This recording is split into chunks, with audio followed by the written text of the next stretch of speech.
మరి local police help తీసుకోవచ్చు కదా. లోకల్ పోలీస్ హెల్ప్ అంటే సార్ వాడు హైలీ ఇన్ఫ్లుయెన్స్డ్. అచ్చా, హైలీ ఇన్ఫ్లుయెన్స్డ్. మరి సెక్యూరిటీ వాడు వాళ్ళకి చెప్పడానికి గ్యారెంటీ? మనం ఆ పర్సన్ పేరు చెప్పలేదు కదా సార్. మనం ఎవరి కోసం వచ్చినా చెప్పట్లేదు. కేసు ఉంది, ఒక పర్సన్ తీసుకోవాలి. వాళ్ళని కన్విన్స్ చేసిన తర్వాత మనం వెళ్ళాల్సింది 4th ఫ్లోర్.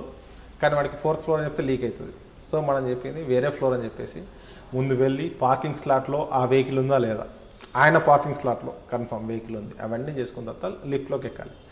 లిఫ్ట్లోకి ఎక్కి డైరెక్ట్ 4th ఫ్లోర్ నొక్కితే కెమెరా ఓపెన్ అయిపోతుంది. మనకు ఆల్రెడీ చూసాం కదా, అదంతా స్పెసిఫికేషన్ చూసినాం కాబట్టి వేరే ఫ్లోర్ ఎక్కేసి ఆ పోతున్న క్రమంలో సడన్గా ప్రెస్ చేసి మళ్ళీ ఆ నెంబర్లో దిగిపోయినాం.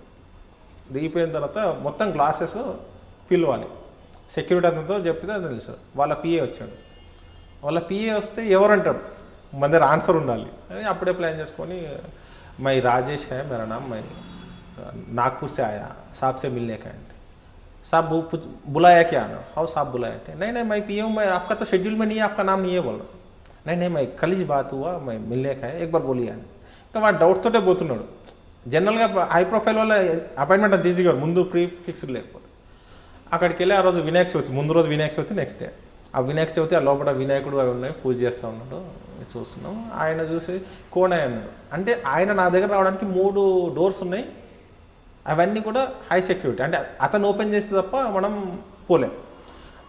లాస్ట్ డోర్ దగ్గర ఆగిపోయినా మనం చేసేది ఏం లేదు, బ్రేక్ చేసిపోయేంత పరిస్థితి ఉండదు, హై సెక్యూరిటీ కాబట్టి. సో ఇంకా అతను మన దగ్గరకు వచ్చే వరకు మనం వెయిట్ చేయాలి. ఆయన ఎవరంటే క్వశ్చన్ వేయద్దు, ఎవరంటే ఆన్సర్ చెప్పాలి. ఇంకా ఇంకంతా మీ ముగ్గురు ఉన్నారు అప్పుడు? ముగ్గురు అంటే ముగ్గురిని ఇద్దరు లిఫ్ట్లో పెట్టేశాం కదా. ఒకటి బెడ్రూమ్ నుంచి బయటకు వచ్చే లిఫ్ట్ కింద ఎక్కడ ఉందో అక్కడ ఒకరిని, లోపల హాల్ నుంచి వచ్చే దగ్గర నేను ఒక్కరినే వెళ్ళాను పైకి. నేను సెక్యూరిటీ అతను. ఆయన అక్కడి నుంచి వస్తుంటే రామ్ ఆయన పేరు చెప్పి రామ్ జీ కైసే బోత్ దిన్ హోగా ఆప్కే నైమిల్ అంటే ఆయన నా దగ్గరికి వచ్చే వరకు నా ఫ్లో ఆపలేదు. నా ఫ్లో ఆపితే కోనే అంటాడు. అట్లా ఫ్లో మాట్లాడుతున్నాడు. కన్ఫ్యూజ్లో దగ్గరకు వచ్చి కన్ఫ్యూజ్లోనే వస్తున్నాడు. లాస్ట్ డోర్ ఓపెన్ చేయని చేయబట్టుకున్నాడు. కోడాక వాళ్ళు ఉంటారు కదా, వాళ్ళ లాంగ్వేజ్ ఎంత మాట్లాడితే సమస్య లేదు, కేసే లేకే జానేకే జాదా బాత్ కరెక్ట్ తుమారకు. ఇక మన లాంగ్వేజ్లో మనం చెప్తే బయట అని చెప్పేసి ఇంకా ఫోన్లో వస్తా ఉన్నాడు. నాకు బాత్ కరో ఫోన్స్ ఇస్తా ఉన్నాడు.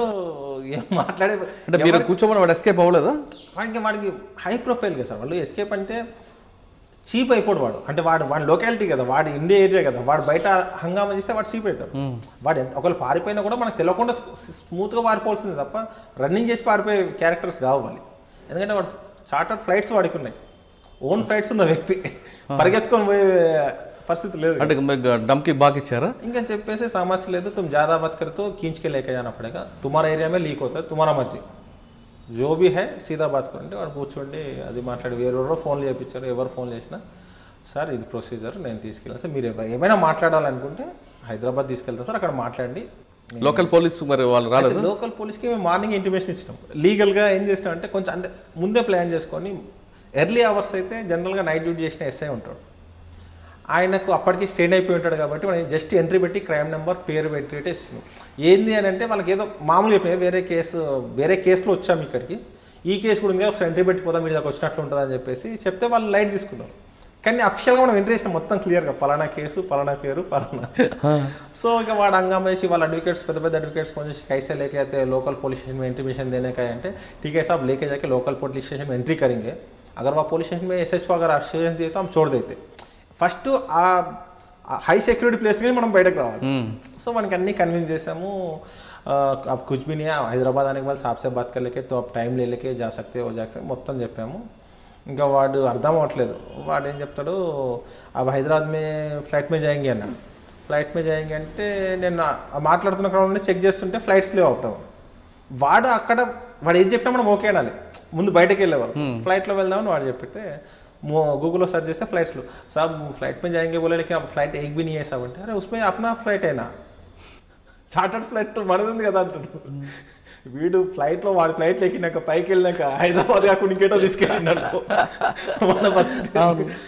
ఇంకా మనం నో అంటే వాడు ఆర్గ్యూ చేస్తాడు. ठीक है साहब वो PS में एंट्री करके जाएंगे, आपको క్లియర్ కరవు, ఆ పైలట్కి ఇంటిమేట్ చేసిండు, పైలట్ అంతా ప్రిపేర్ చేసుకో, అంత ప్రొసెస్ జరుగుతుంది ఆ ఫ్లైట్లో రావడానికి. పిఎస్లో ఎంట్రీ పెడదాం సార్ అని చెప్పేసినాం. పిఎస్ వరకు వెళ్ళేసి ఇంకా మన వెహికల్లో రాని చెప్పాడు. ఎట్టి బస్సులో మీ వెహికల్ ఎక్కను, నేను నా వెహికల్ అని వస్తాను. ఓకే మీ వెహికల్లో నేను కూడా కూర్చుంటాను, మీ వెహికల్ రండి, మీ వెహికల్లో నేను కూడా కూర్చున్నాను. సో వాళ్ళ వెహికల్లో బయటకు వచ్చిన తర్వాత పిఎస్ వరకు వెళ్ళాం. పిఎస్కి దిగానే మాట్లాడుతూ మా డ్రైవర్ ముందు చెప్పిన, నువ్వు హైదరాబాద్ ఏ రూట్ ఉందో డైరెక్షన్ పెట్టుకో, బండిలో తోసైనా వెళ్ళిపోవాలి, బండి ఇంకేం మాట్లాడద్దు అని చెప్పేసి ఆడ దిగా నేసుకొని వస్తే ఇంకా చేజింగ్, ఇంకా మా ఆయనక వెహికల్స్ వస్తూ ఉన్నాయి. అంటే పోలీస్ స్టేషన్లో ఎంట్రీ చూపించి, పోలీస్ స్టేషన్ ఆల్రెడీ ఎంట్రీ చేసినాం కదా, తీసుకెళ్తున్నాం ఎంట్రీ చేసేసినాం, మళ్ళీ చేయాల్సిన అవసరం లేదు అక్కడికి. మరి ఎక్కడ మరి వెహికల్ చేంజ్ చేశారు వీడికి? పిఎస్లో, పిఎస్ దగ్గరికి వెళ్దామని చెప్పాం కాబట్టి పిఎస్కి వస్తారు కదా, వాళ్ళకి ఏంది పిఎస్లో ఎంట్రీ పెడతాం, పిఎస్లో లోకల్ పిఎస్లో మేనేజ్ చేసుకుందాం, తర్వాత సేవ్ అయిపోదాంలే అనుకున్నాం. ఆ మైండ్తో కూడా వాడు ప్రిపేర్డ్గా వెళ్ళాడు, పిఎస్ మ్యాప్ నాకు వెళ్తేనా అనుకున్నా. అక్కడ దాకా వెళ్ళాక మన బండ్లు వేసుకుని వస్తే వెనక వెహికల్స్ ఫాలో అవుతూ వస్తున్నాయి. నేను ఒకటే చెప్పిన, మీ వాళ్ళు వస్తే చిన్న గొడవ అవుతుండొచ్చు మాతోటి, బట్ అది మీడియాలో వచ్చిందంటే నీ లైఫ్ మొత్తం పోతుంది. నిన్ను పట్టుకపోయిన విషయం మీ 2-3 ఫ్రెండ్స్ తప్ప ఎవరికి తెలియదు. ఒకవేళ హంగామ అయితే మీ రాష్ట్రం మొత్తం తెలిసిపోతుంది. నీ కెరీరే దెబ్బతింటే ఆలోచించుకో. నువ్వు సింపుల్గా హైదరాబాద్ వచ్చేసి అక్కడ మాట్లాడి క్లియర్ చేసుకో. ఇంకా దానికి నువ్వు హంగామా చేస్తే బాగుంటుంది. మనకి మైండ్ వాష్ చేసరికి వాడు ఇమీడియట్లీ ఫోన్ చేసి వెనక వెహికల్స్ అన్ని డ్రాప్ అని, సార్ ఒక్క వెహికల్ అయితే వస్తుంది సార్, నాకు అక్కడ ఏమైనా అవసరం ఉంటుంటే ఓకే ఫాలో అవ్వండి అని చెప్పి పూణే నుంచి హైదరాబాద్ దాకా వచ్చాము. తీసుకొచ్చినాక ఎంతసేపు ఏమంటే మాట్లాడతారో అయిపోతుందని చెప్పండి. ఎంతసేపు పట్టు? 6 hours పట్టిందా? 6-7 hours పట్టేసాం, నాన్ స్టాప్ వచ్చేసాం. ఎందుకంటే మనం ఆ టైంలో కూడా ఏం చేసినా వెనక వెహికల్ వస్తుంటే నాకు మైండ్లో ఏదో డౌట్ వస్తుంది, వీడు వెనక వెహికల్ వస్తుంది, వాడు ఇంకేమైనా ప్లాన్ చేయొచ్చు, వాడు అటాక్ చేయొచ్చు, ఏమని చేయొచ్చు, ఇది కరెక్ట్గా అని చెప్పేసి నేను ఆల్రెడీ మేము 3 ఉన్నాం కాబట్టి నేను ఆ వెహికల్లోకి వెళ్ళిపోయాను.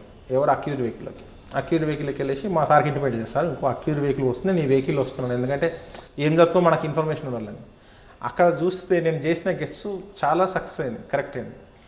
వాడి వెహికల్ వస్తున్న డ్రైవరు మధ్యలో భోజనం కోసం ఆపినప్పుడు మాతో ఉంటుంటే మేము ఏం మాట్లాడమో ఆన్సర్ చెప్పట్లేదు, ఏదో అంటున్నాడు తప్ప ఏం చెప్పట్లేదు. ఇంకా తర్వాత ఎందుకో డౌట్ వస్తుంది, వీడు ఇంత డిఫరెంట్ ఉన్నాడు ఏందని చెప్పేసి మళ్ళీ వెహికల్ ఎక్కినాక వాడి ఫోన్ రింగ్ అయింది. వాడికి ఫోన్ వస్తుంది, కనిపించింది ఫోన్, సమ్ రెడ్డి అని ఉంది నేమ్. రెడ్డి అంటే ఫోన్ కట్ చేస్తున్నాడు.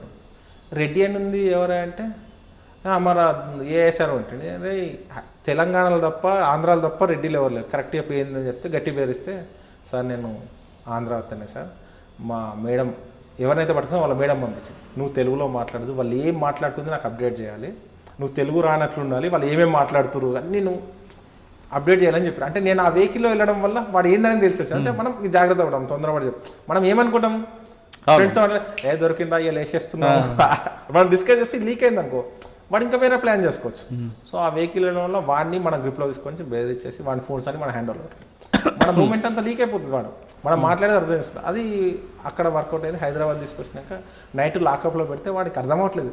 అంటే నైట్లో ఎక్కడ వాడు మరి ఇంకా వేరే వెహికల్ తిప్పడం ఏం చేయలేదు. ఇంకా వానికి ఏం చెప్పినామంటే ఎంతసేపు హైదరాబాద్కి వస్తే మా సార్కి అడిగేసి నువ్వు 2 రోజులు టైం తీసుకొని నువ్వు సెటిల్ చేసుకో, నీ కేసును సెటిల్ చేసుకోని చెప్తూ వచ్చినాం. ఎందుకంటే మనం సాఫీగా జర్నీ జరగాలి. వచ్చేసినాం, మాట్లాడిన తర్వాత లాకప్లో వేస్తే నేను ఈడ పడుకోవాలని అంటాడు. అంటే వాడు ఎక్స్పెక్ట్ చేయలేదు లాకప్లో పడుకోవాలని, ఇంకేడ పడుకుంటే సమస్య లేదు. తర్వాత అరెస్ట్ చేసి దాదాపు 15 days లోపల ఉన్నాడు లాకప్లో, జైల్లో సెంచరీ జైల్లో. అసలు వాడు ఎక్స్పెక్ట్ చేయలేదు. నెక్స్ట్ చాలా రోజులు పేపర్లో హెడ్డింగ్స్ వచ్చినాయి, చార్టర్డ్ ఫ్లైట్స్లో తిరుగుతున్న వ్యక్తిని అరెస్ట్ చేసిన సిసిఎస్ పోలీసులు. అంటే అది ఎంత తర్వాత వచ్చినాక మా సార్ కూడా ఎట్లా పట్టుకొచ్చినావు నువ్వు, నేను ప్రెజర్ అయిన వల్ల సార్కి 2 ఫోన్లు వచ్చినాయి, మా సార్ కూడా వచ్చినాయి. అంటే ఏంటంటే నేను ఏదో జరుగుతాను ప్రిపేర్డ్గా ఉన్నా, నేను చాలా ప్రెజర్ వస్తుందని ప్రిపేర్డ్ ఉన్నాను. ఆ ప్రెజర్ రాకుండా సింపుల్గా మేనేజ్ చేసుకొని తీసుకొచ్చినావు. ఎట్లా తీసుకొచ్చినా అంటే వాడిని కాన్ఫరెన్స్లో తీసుకున్నాను, సార్ మీకు ఎందుకు అక్కడికి వస్తే అయిపోతుంది, నువ్వు హంగామా చేయకు, సార్ రిక్వెస్ట్ చేసుకుని వెళ్ళిపో అని చెప్పి వాడికి బ్రెయిన్ వాష్ చేశాక వాడు అదే ఫీలింగ్ ఉన్నాడు. వాడు ఎంతసేపు నేను వెళ్ళిపోతా అనే ఫీలింగ్ నుండి వాడు రిటర్న్ ఫ్లైట్లో వెళ్ళిపోతానే ఫీలింగ్ ఉన్నాడు. అవన్నీ లేకుండా చేసినాం సార్ అంటే సార్ కూడా చాలా అప్రిషియేట్ చేశాను. అంటే మన వర్క్ అంటే వేరే వాళ్ళకి చేసినప్పుడు ఆ గుర్తింపు రావడం, ఆ దాని తర్వాత ఎవరిదాన్ని ఇంపార్టెంట్ కేసు ఉంటే మలేషియాకి పంపించండి. అదర్ స్టేట్ మన తెలుగు అకాడమీ కేసులో కూడా ఫోన్ స్విచ్ ఆఫ్ ఏం లేదు, కేరళలో నుంచి తీసుకోవాలి. కేరళ నార్త్లో ఈజీ, సౌత్లో ఏంటంటే లాంగ్వేజ్ ప్రాబ్లం ఉంటుంది. మనం మన మన మన వేషాలు వేయలేము సౌత్లో, ఎందుకంటే మన లాంగ్వేజ్ అర్థమవుతుంది వాళ్ళకి. నార్త్లో మనం మేనేజ్ చేయొచ్చు మన లాంగ్వేజ్ తోటి. సౌత్లో నువ్వు ఎవరిని టచ్ చేసినా వాడికి అర్థం కేరళ వాడు కాదు, వీడు తమిళనాడు వాడు కాదు. అటువంటి టైంలో కూడా ట్రాప్ చేసి మొత్తం చేసి పట్టుకొచ్చినాం. 1 day పోయినాం ఫ్లైట్లో, 2-3 hours ఐడెంటిఫై చేసుకున్నాం, తీసుకొని వచ్చినాం. చాలా ప్రెజర్ ఉన్న కేసులో అప్పటి నుంచి ఆఫీసర్స్కి అంతే మల్లేష్ ఏదని చెప్తే వాడు చేసుకొస్తారు, సమస్య లేదు.